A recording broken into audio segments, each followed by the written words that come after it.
दिल्ली के Lutyens zone से सुनहरी बाग मस्जिद को हटाने के लिए नई दिल्ली नगर पालिका परिषद यानी कि एनडीएमसी ने नागरिकों से सुझाव मांगे थे।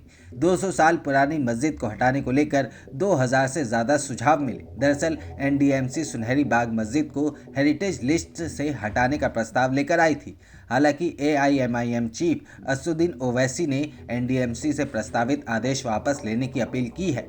साथ ही अमरोहा से लोकसभा सांसद दानिश अली ने भी सुनहरी बाग मस्जिद को हटाने के प्रस्ताव पर आपत्ति जताई है और कहा है कि मस्जिद का ऐतिहासिक और पुरातात्विक महत्व है।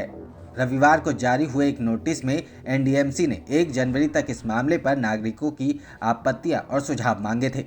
एनडीएमसी के सूत्रों ने कहा कि हमें ईमेल पर 2000 से ज़्यादा सुझाव मिले हैं। ये सुझाव मुस्लिम संगठनों और अल्पसंख्यक कल्याण निकायों से प्राप्त हुए हैं। परिषद के बजट की घोषणा के लिए आयोजित प्रेस कॉन्फ्रेंस में एनडीएमसी अध्यक्ष अमित यादव से मस्जिद को हटाने के बारे में पूछा गया। इस पर उन्होंने कहा कि हमने सुनहरी मस्जिद पर जनता से उनकी राय मांगी है।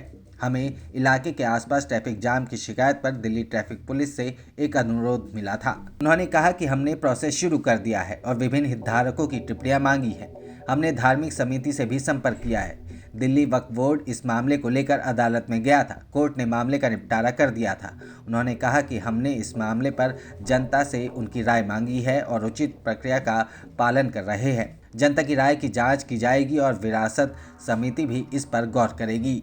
वहीं सांसद दानिश अली ने कहा कि सुनहरी बाग मस्जिद दिल्ली की उन 123 संपत्तियों में से एक है जिन पर वक्फ बोर्ड ने दावा किया है, जो दिल्ली उच्च न्यायालय में लंबित मामलों का हिस्सा है। उन्होंने ये भी कहा कि विरासत स्थलों के संरक्षण और सुरक्षा के लिए स्थापित एचसीसी को उन्हें हटाने की लिस्ट में शामिल नहीं करना चाहिए।